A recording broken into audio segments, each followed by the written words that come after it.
Welcome back to Gold Derby. I'm Christopher Rosen. I'm so pleased to be joined by Riley Keough, Gina Gammell, directors of War Pony, Franklin Sue Bob, and Bill Reddy, the film's co-writers. The acclaimed film won the Camera d'Or at the 2022 Cannes Film Festival, which is awarded to Best First Feature, which is an amazing achievement. So congratulations on that. And I guess just to start, I know, Riley, I think this project dates back probably like 8 years. Is that when you first met Subab and Bill on like American Honey, right? Like when you were doing that? Yeah. So I guess like what I was wondering was like, when did it go from that initial meeting? How did you get from there to the actual film, I guess? And like what was the turning point, or how did that kind of whole thing kind of start?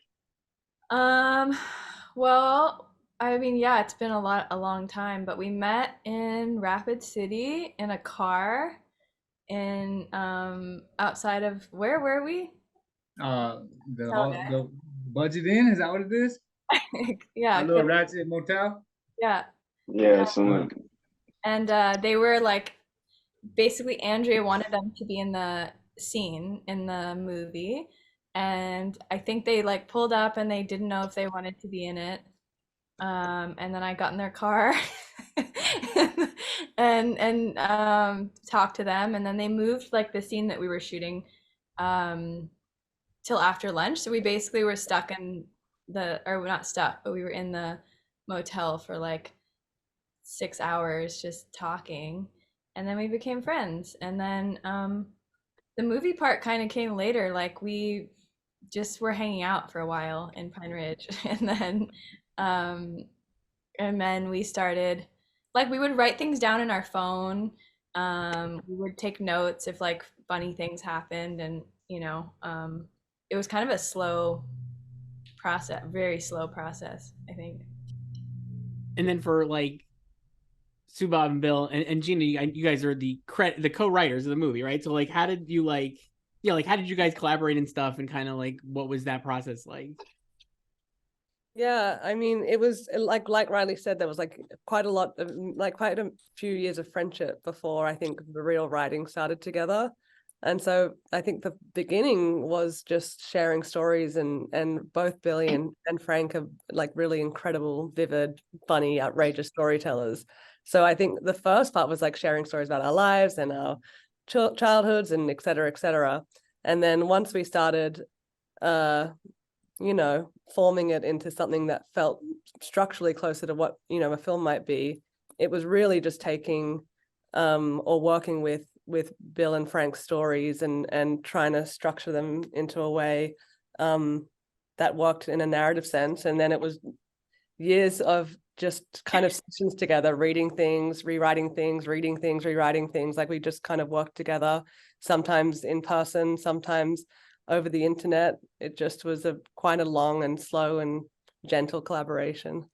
I think that like at one point we had a script finished, and then that's when I think it was like we would go to Pine Ridge and then sit around tables and like talk through the scenes, and then Frank or Bill would be like, oh no, that wouldn't happen, or this would happen, and just like talk a lot. And a lot of it as well is like Billy and Frank would both record themselves. Like a lot of it was kind of verbal. Especially in the beginning, it would be verbal. Like they record themselves with their friends, they would record themselves talking, and they'd record stories when we weren't there with them in person. So that it was literally just straight translation onto final draft. A lot of that stuff. I mean, that's awesome, because I think that comes like the authenticity, right, comes through obviously in the film. Bill and Frank, like, what were you like for you guys? Like, what was that like for this, for lack of a better word? Like, how did you find this experience? Well, I'll go first. Me, like, let's see. Riley asked me if I was comfortable with doing film. You know what I'm saying? She said she realized I was good. Like, I had like a natural kind of ability in front of the camera or whatever. And me, it was just kind of, I didn't see it like that, but from them, they lived that lifestyle where they could see that. And then I just was trying to like come out of my shell or whatever, because where I'm from, people, they ain't like that. You know what I mean? They get really shy and they don't know how to act. They get quiet, they close down. You know what I mean? But hanging out with Gina and Riley, we got comfortable with the cameras, so we was able to just like come up with their stories, process our stories through the camera. And it kind of they said, well, how would you like doing a movie? You know, I was cool with it. I said I'll do it. Nice. Frank, how about you? What was the initial question? Just like how'd you find the whole experience and like kind of like working with Gina Riley on the film? I thought it was surreal because I didn't think it was gonna happen. Because I mean, it took 8 years, and it was going back and forth from here to Ridge, from here to Denver, from here to Cali, multiple scripts written, scraps, telling people I was gonna do a movie, but nothing really came into fruition until 2018, 19.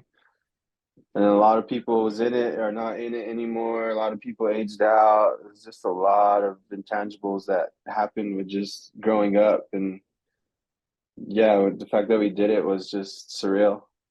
Yeah. Because yeah, it was a long Yeah, time. it was kind of like this thing that we were doing for so long that I think everybody thought wasn't really gonna happen. And Right. and then like it finally happened. And I think that even when it happened, I don't think everyone realized it was going to be like a real movie. And I don't think anyone thought it would reach this magnitude that it did. Everyone kind of just assumed it would be another Rez movie. You know what I mean? Like in the terms that I mean, you got like some win and some don't, but at the end of the day, it's one style of film. Yeah. And that's not this. Well, yeah, that's what I was wondering. Shot. Yeah, was that? I mean, like Riley and Gina, from like a financing standpoint, I guess. Like, I think you had a great review in the New York Times. I read that was like a critic's pick, and I think the review was like, it avoids being a furious tragedy. I wrote that down because I thought that was like interesting, and that it's like got a great sense of humor, and it's like not like poverty porn or tragedy porn, you know, that kind of like you would expect or that Hollywood would probably want. And I guess was that like a difficult thing then to overcome those kind of like those expectations, I guess, like in terms of like getting people to actually want to make it? I mean, yes and no. I think that like, listen, it was really very, very hard to finance. And that's part of what took so long, is that it was really difficult to get this thing off the ground. But I think that we were so steadfast and hell-bent on maintaining the authenticity and the honesty of Frankly and Bill's stories and their words and their experiences, that there was no other way for us. So the movie, there was, you know, and I think even through parts of production, parts of post, I think that people were struggling to wrap their heads around the fact that this isn't, you know, a tragedy or something that this has the nuance of all the human experience, whether that's joy, misery, excitement, fear. Like it's a human experience for us, which is, you know, which is, as again, is you know, the stories of Frank and Bill's lives. And so I think that, yes, we certainly, I think, have got people want it to kind of sit in one bucket. You know, I think that is one of the things that's difficult for certain people with the film, is that it doesn't follow one genre or one specific type of experience, I guess. But it was something that we were also like, there was literally no other way that we would make the film. And that was kind of the mission of the film in a lot of ways. Also, like that was something that Frank and Bill were very opinionated about when we started, is like they didn't want it to be poverty porn. They didn't want it to be like handheld. Like I remember Frank or Bill, somebody like referenced a movie that they didn't want it to look like, which I'm not gonna like throw shade to that movie, but they were like, oh, I don't like this. And we realized it was because it was very handheld and looked gritty. And so, yeah, I think that they very much from the beginning were like, we don't want this to make Pine Ridge look like, you know, ugly. And I think that like we all love Pine Ridge and want it to look, you know, be authentically what it is. And it's all of those things. It's beautiful and, you know, what takes out like where we come from here in Pine Ridge, it's different, this type of work, you know. So and I wanted it to be as real as possible. So some people dropped out, whatever, had certain problems with their family or their girlfriends or whatever to hold them back from doing the movie. But me, the reason why I stuck with it is because I seen it like going somewhere, even if it didn't make it to Cannes or whatever, we would still have it for our personal selves. You know what I'm saying? Like it would have still been something big on the reservation.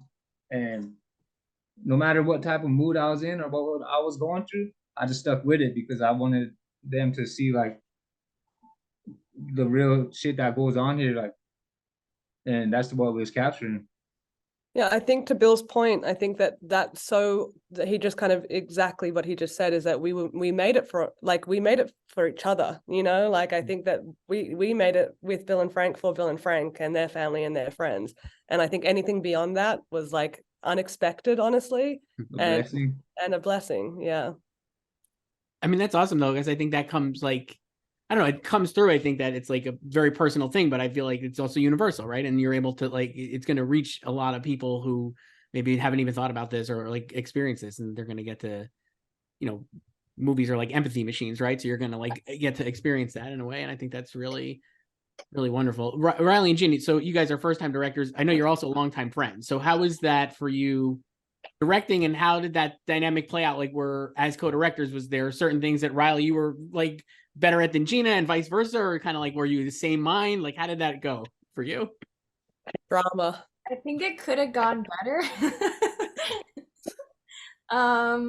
We didn't have like a plan going into it, which was kind of crazy, but I also think it was like one of those movies where everybody was doing so many things and there wasn't really a way you could plan it because every day was different. And you know, some days I'd have to go drive the kids to like get food and Gina would direct, and you know, so it was very it wasn't traditional or it wasn't like anything we've ever done before. So it was very, I think we did our best to like just show up and accept like what the day was going to be.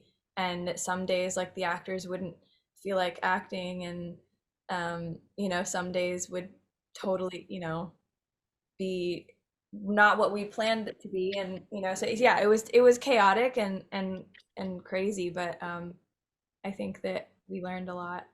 Yeah, and we also had like a lot of support, like not with just each other, but like with Frank and Billy and Willie, our producer. Like we had a really good family. Like the foundation of the crew of people making this movie and the collaboration was very strong, and it was all of our first films. I think that's the thing that is like, it wasn't just, you know, our first film. It's obviously Billy and Frankie and everyone's first film. So I think that we were all kind of in it together, learning, sometimes in difficult ways and sometimes in fun ways, but we were like learning and experiencing everything for the first time together.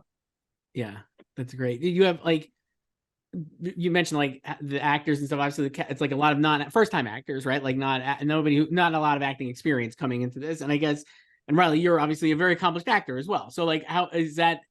What in terms of directing, like the performances, does that help you, or does that actually not help because you're working with first-time performers? I was wondering that. I think that I love working with first-time performers, and that's kind of why we wanted to hire like all first-time actors, I guess. We have one actor who worked on film before, which is Tim's wife, and other than that, nobody had ever acted. And I think that was what was so like exciting to us, was like the moments that we would get in rehearsal, like because before we filmed the movie we would do a lot of like kind of what Bill was talking about, like scene work, and just film Bill, film Frank, like doing, you know, hours and hours of scenes, and then find people on the street who, you know, looked like interesting characters and then bring them into audition. So there's like a lot of, we kind of knew what we were getting ourselves into in that respect. And I think that was what was inspiring to us, was all of these like amazing people we were meeting. And yeah, I mean, I love, like as a performer myself, working in a more spontaneous way, and I like watching that. Like I like watching real people. I like watching really authentic things, and I think that all of our actors were able to bring that. For Frank and Bill, were there like, I feel like, I mean, this movie does feel like incredibly original, right? Like, and I just think it's like maybe without comps, but were there certain things for you that you guys were like, thinking of in terms of films that you were like, if it ends up like this would be a success, I guess? Or like, did you think about that at all? Or like, how did you kind of like place it in terms of what you think of like are successful films? I think just getting it made was a success. Like Okay. that was a huge success on its own. Like that shit took 2 years, a lot of reshoots. Yeah, that just making it was a success because even when it was made, who knows if it was gonna get shown. So it was just making it was hard enough. I think we were all like a little bit shocked that we got through the whole thing and like made it. It was like one of those productions that like every day we were like, is there enough resource and finance to get us tomorrow? And we started shooting at the end of 2019 and we finished shooting at the end of 2021. So it was a very long shoot. Does that give you like different perspective now into your next projects, right? For you guys, like, I mean, like, I think I realized like we like to make things really complicated for ourselves. But like that was what was fun, you know. It was like we would wake up and not have no idea what was going to happen that day, or who would go missing, or like what actors we'd be able to find, and then we'd have to drive around and find them. And I think the adventure of it was like half the reason why it was fun for us. That's right. And I also think that's honestly for me, I think the beauty of the film. Like I think that there was so much love amongst the people who were making the movie, and I think that all of that energy went into the movie. And I think that that's for me the thing that I'm like the proudest of, is that essence that exists somewhere spiritually within it. Right. And I mentioned at the top, obviously this one, like the Camera d'Or at Cannes is just an incredible honor. I mean, like, how did you guys, like, what was that like? I guess I know it happened obviously like in 2022, but like how, like what was that experience like? I just found it fast, like amazing. It was amazing. I think it was like honestly one of the greatest privileges and honors and the most unexpected thing of my life and Riley, I think a lot of our lives. But I think there was also a bit of sweetness because, you know, Billy, who'd been on this journey with us for 8 years, you know, wasn't able to be there. Jesse Schmockel, another one of our actors, wasn't able to be there. Jojo Baptiste Whiting, who plays Bill, wasn't able to be there. So I think that, you know, true to the film, there was like this immense joy of like, wow, we did this thing with this like, you know, pain attached to it of like, after, you know, there's key members of the family not with us. Yeah. What is like the best response? I mean, it sounds like you guys are saying getting it made, and like there obviously so much love amongst you and certainly probably in the community for the film. But I guess like what has been a great response that you maybe have heard or have gotten about it now that it's obviously come out and over the summer and stuff as well. But I mean, like, yeah, what was like the best response?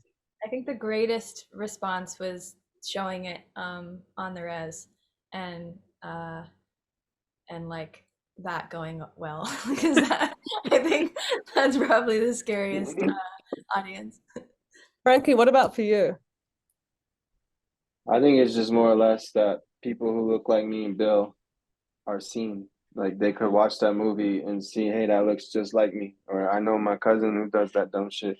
I know so-and-so who does that. Like that's me. So it's for the first time I got to see someone that, I mean, granted I was in it, but you get to see people that look like you as opposed to the one style of poverty porn or the one style on a rancher or the one style on this one fixed subject. This was the whole reality of Pine Ridge, and you got to see the reality of Pine Ridge. And yeah, it was just nice to see that as opposed to seeing something that was fabricated or whitewashed.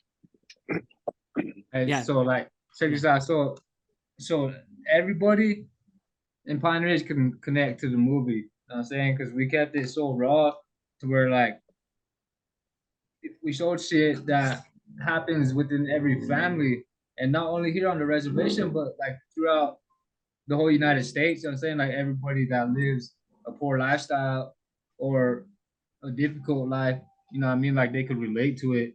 So I think that's one reason like it came so far. And every time I see somebody, they always ask me right away. They're like, when are you gonna make part 2?